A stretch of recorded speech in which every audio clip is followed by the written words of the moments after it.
CSK need Dhoni very urgently. भाई धोनी के बिना ये टोटल भी डिफेंड नहीं हो पा रहा, और चाहे इसमें 20 रन और फालतू होते तो शायद वो भी नहीं हो पाता। एक ये टोंट नहीं है, ये धोनी की मिसिंग है जो कि चेन्नई को बहुत ज़्यादा फील कराने वाली जब तक धोनी अनअवेलेबल है। और इसमें चेन्नई की गलती नहीं है कि भाई उनके 3-4 प्लेयर अनअवेलेबल हो गए, जैसे नेथन एलिस, एमएस धोनी या फिर डिवॉल्ट ब्रेविस। तो हर सेक्टर में, चाहे बैटिंग में ब्रेविस हो, बॉलिंग में एलिस हो, या धोनी जी हो फिनिशिंग में, और कैप्टनसी में मेनली कैप्टन चाहे गायकवाड़ बन जाए, कोई भी बन जाए, फील्ड पे है तो धोनी ही फील्ड को चलाएंगे। क्या कब कौन बॉलर डालेगा, क्या क्या जो भी है, सारी कैलकुलेशंस वगैरह सब धोनी के ऊपर है।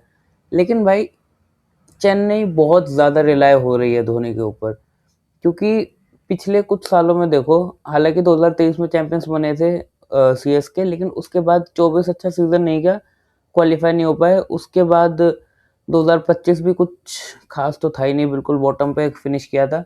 लेकिन एमएस धोनी के बिना ये टीम बिल्कुल खोखली लग रही है कि भाई कुछ समझ ही नहीं आ रहा। और ऊपर से भाई तुमको लगेगा कि मैं आरसीबी का फैन हूँ तो उस वजह से कह रहा हूँ, लेकिन अभी मैन टू मैन मार्किंग में सीएसके आरसीबी भाई बहुत बेटर है। हालांकि अगला मैच है, परसों मैच है, उस कल मैच है, जो भी हो जाए उसमें वो चीज़ अलग है, लेकिन मैन टू मैन मार्किंग में RCB is way better as of now. हाँ, 5 ट्रॉफी आपके पास, अच्छी बात है।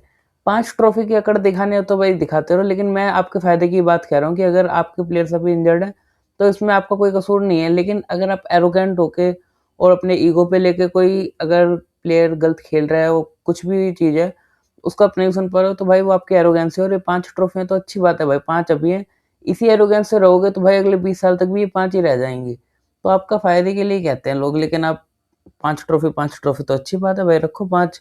और किसी को कोई मतलब नहीं है भाई, आपकी 5 ट्रॉफियाँ तो अच्छी बात है, ये आपके लिए। धोनी भैया ने इतनी मेहनत से भाई ये 5 ट्रॉफियाँ इकट्ठी करी हैं। लेकिन यार अभी देखो, मुंबई को देखो, चेन्नई को देखो, आरसीबी को देखो, तो ये तीनों टीमें जो हमेशा चर्चा में रहती हैं आईपीएल में। लेकिन मुंबई में रोहित के बिना मुंबई क्या है, बहुत कुछ है। बोल्ट है, सूर्य है, तिलक है, और मतलब कई सारे प्लेयर हैं, हार्दिक है, बुमराह है, बहुत सारे हैं। आरसीबी है, आरसीबी में कोहली के अलावा कौन थे, पहले थे गेल, एबीडी, वो सब तो चलो ठीक है, उनको भी गए हुए कई सालों हो गए। करंटली देखो, आरसीबी से कोहली हटा दो तो भी आरसीबी कुछ टीम है, ढंग की टीम है। यूं नहीं है कि बिल्कुल कुछ नहीं है। लेकिन अभी चेन्नई का हाल देखो, धोनी के बिना क्या है। तो चेन्नई को सीखना पड़ेगा भाई धोनी के बिना खेलने का। गायकवाड़ को खेलते हुए 2020-21 से खेल रहे हैं, तब सब तक 6 साल हो गए यार। आई थिंक जिम्मेदारी लेनी पड़ेगी, और धोनी के ऊपर इतना रिलाई होना बिल्कुल सही नहीं है चेन्नई के लिए। अब आपको बुरा लगे तो लग जाए।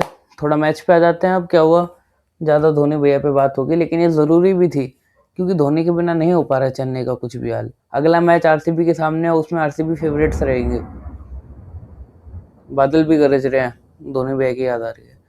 अब मैच पे आते हैं। सबसे पहले आयुष मात्रे, भाई बहुत अच्छा स्टार्ट दिया, मिडल ओवर्स तक भी अच्छा खेले, और 73 बनाए। लेकिन उससे पहले जो टॉप ऑर्डर में जल्दी आउट हुए संजू सैमसन, भाई वर्ल्ड कप में सारे रन बना दिया आईपीएल के। आईपीएल में अपना देखते रहना चेन्नई वालों, वर्ल्ड कप के क्वार्टर फाइनल, सेमीफाइनल, फाइनल में बना दिए 87, 89, 89। अब होगी छुट्टी, तो आईपीएल का देख लेना भाई चेन्नई वालों, कोई दिक्कत नहीं है।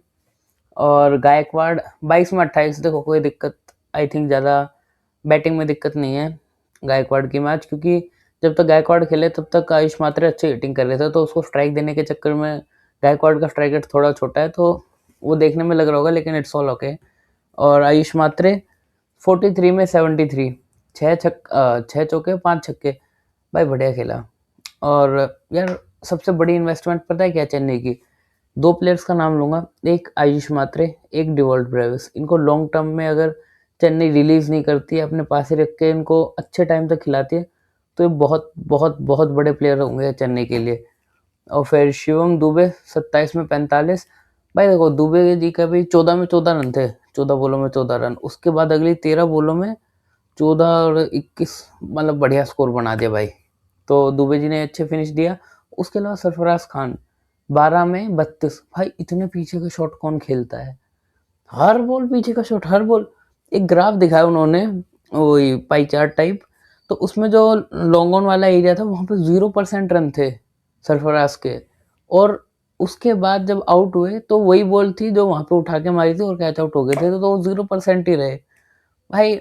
अच्छा, लेकिन रन आने चाहिए थे, रन बना दिए लास्ट में। और फिर प्रशांत वीर साथ में था भाई, बाउंसर डाल डाल के बंदे को इतना टेस्ट करा कि टेस्टिंग ही चलती रही। और फिर उसके अलावा कौन रह गया, अब पंजाब की बारी आ गई।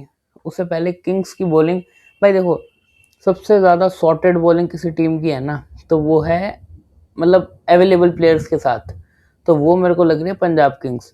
क्योंकि बॉलिंग लाइनअप इनके में देखो, स्पिन में चहल है, पेस में अर्शदीप है, यानसन है, स्टोइनिस है और बाटलेट है।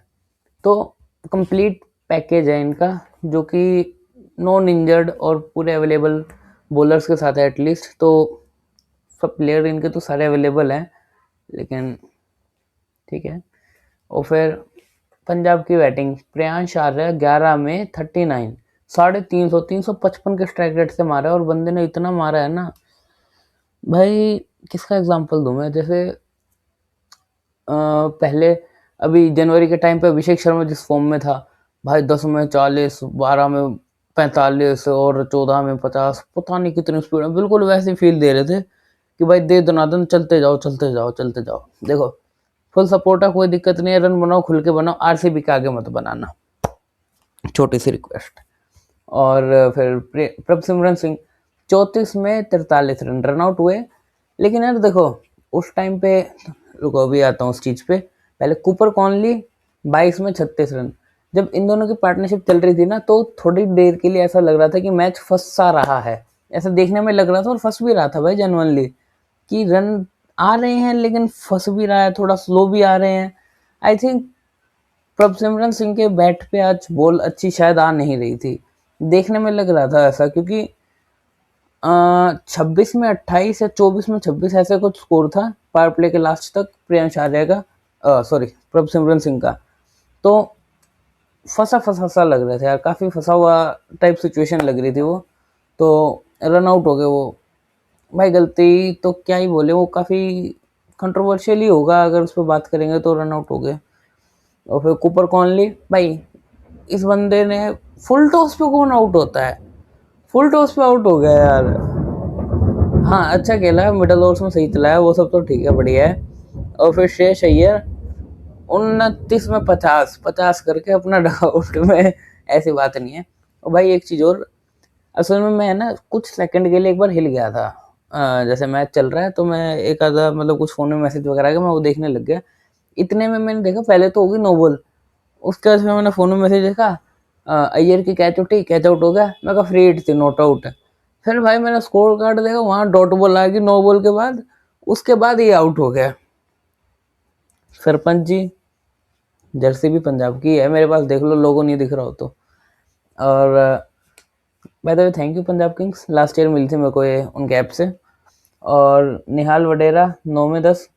और भाई देखो जब वडेरा आउट हुआ, अय्यर आउट हुआ, उस टाइम पे है ना सिचुएशन फंस गई थी, ये दोनों लगातार आउट हुए थे, जैसे ओवर की लास्ट बॉल पे श्रेयस अय्यर, उसके बाद अगले ओवर की स्टार्टिंग में हो गई निहाल वडेरा। तो वहाँ पे लगा था शायद कुछ चांस बन सकता है चेन्नई का, लेकिन यार तब तक ऑनेस्टली बहुत देर हो चुकी थी चेन्नई के लिए। और फिर तो वही है ना, लास्ट में तो एज वगैरह लग के भी आ जाए तो भी हो जाता है, और वही हुआ, एज लग के इधर से आ गया, एज लग के थर्ड मैन से आ गया, उधर से आ गया, तो बन गए रन। और भाई कम रन में यही होता है लास्ट में, जब भी आप है ना देखोगे कि कम रन बचे हैं, टीम पूरा एफर्ट मार रही है, बॉलिंग टीम पूरी मेहनत कर रही है, लेकिन फिर एज का चौका आ जाएगा थर्ड मैन से, फाइन लेग से या टॉप एज से, कहीं से भी, तो वो चीज़ होती है। इसके बाद इनकी बॉलिंग में यार देखो, चेन्नई की में खलील अहमद, मैट हेनरी, अंशुल कंबोज, नूर अहमद और राहुल चहर। देखो कमजोरी तो है थोड़ी ऑनेस्टली, और ऊपर से सबसे ज़्यादा कमजोरी है बॉलर्स को कैसे रेगुलेट करना, कब कौन कहाँ ओवर डालेगा, कौन किसके सामने किसको कराना चाहिए, कौन सी बॉल कैसे कराए। भाई देखो बहुत सारी चीज़ें, एम एस धोनी से बढ़िया मास्टरमाइंड इस चीज़ में कोई नहीं हो सकता, और वही प्लेयर अनअवेलेबल है। लेकिन चेन्नई को यार सीखना पड़ेगा भाई, इतनी ज़्यादा एज हो चुकी है धोनी भैया की, 45 को होने वाले हैं, और यार इतनी एज में भी कोई बंदा तुमको कितना आगे तक कैरी ऑन करेगा यार, सीखना तो पड़ेगा। तो धोनी जी जब तक नहीं आते तब तक तो चेन्नई का बहुत बुरा हाल लग रहा है, हो सकता है आने के बाद चेंज हो जाए। और इस वीडियो में इतना ही। Thank you so much. अपने कमेंट्स में ओपिनियन बताना कि आपको क्या लगता है।